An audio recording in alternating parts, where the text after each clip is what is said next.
Thank you very much for your great keynote speech. My name is Masvara from the Platform CSIS. I have two questions about your presentation.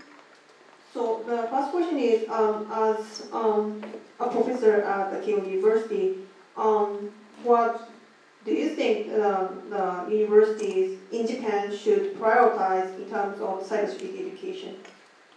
And my second question is, can you elaborate on the last part of your presentation? How can we apply the concept of national boundary into cyberspace? Yeah, that's it. Okay.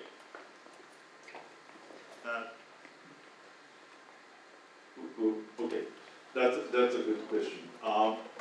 From a human resources of the expertise of the cybersecurity. Okay, in my lab, my laboratory is very much technical, and then the top technical engineer-based students worked on cyber security. I mean security area.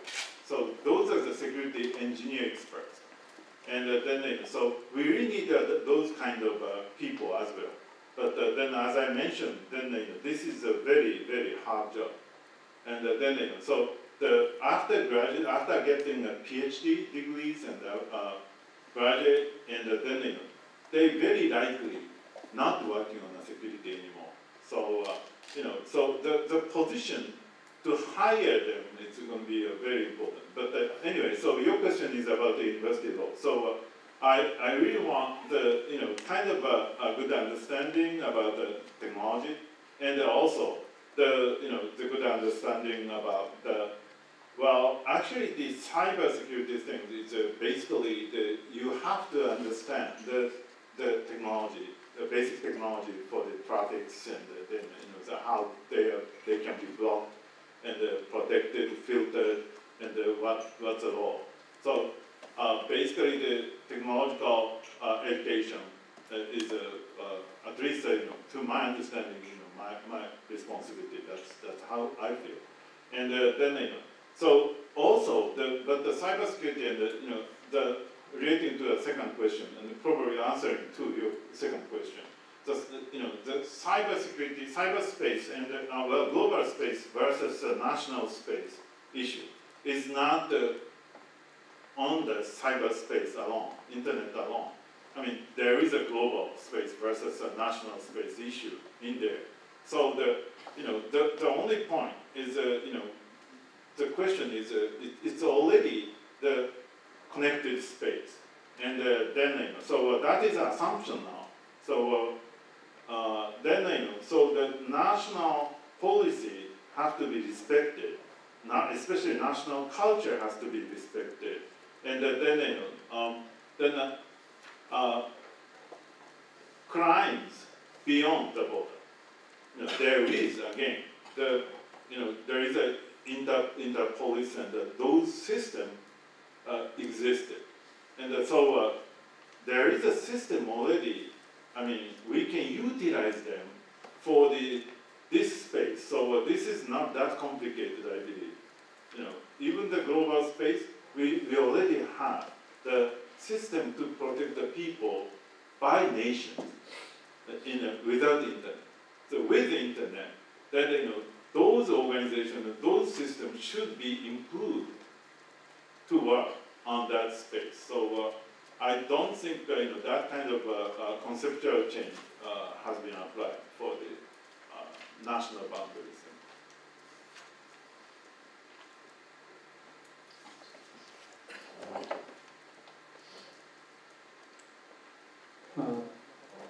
I visited your campus 2 days ago, and I understand that your school is very famous for multiple interdisciplinary approaches to media and information things. And I think, for example, cybersecurity, for the government making policies and for the university like us educating students,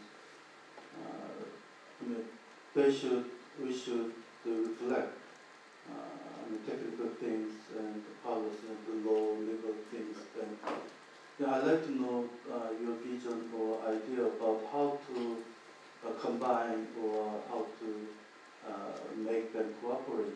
I mean, it is good thing for each, discipline to do their own things. I mean, for me, just teaching law methods to students and technical or science professors teach his own things. But I like to know how to make them, produce a combined result. Okay. Well, there could be many ways. So I try to implement that inside the university campus. So it's not that easy. So creating the new campus and then putting the multidisciplinary works and then creating the opportunity to work together. So this is a little bit difficult. But then academic group like this, internet and society laboratories around the world working together, that can create that kind of academicism into that, and the feedbacking back to each of the universities' researches. So that's one thing. And then the second thing is when we talked about government policy thing today and yesterday. So when we are attending the government meetings, and then it's a kind of they are trying to diversify the participants to discuss about the government policies, which is kind of a very important opportunities of any government meeting.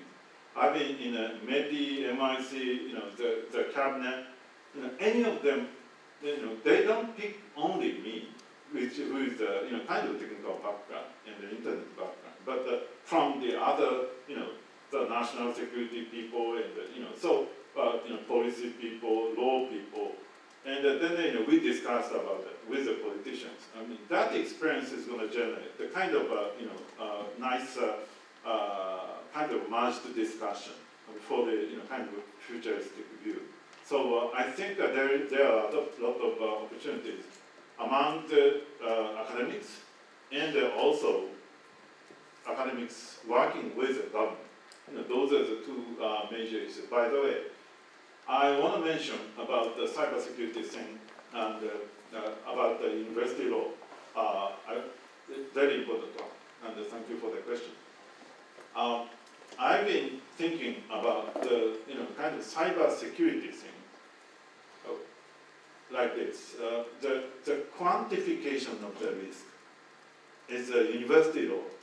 Okay, the research is on the quantification of the risk. So it's a very difficult. So when we are talking about the automobile is a dangerous thing, right? Was dangerous thing, is dangerous thing even today. But we are living with automobile, with a lot of rules and a lot of systems, insurance system. But that's a result of tremendous amount of investment. But research is of a quantification of the risk. And so we know, and we can estimate about the risk, and therefore we can live in together with this nice technology. Okay?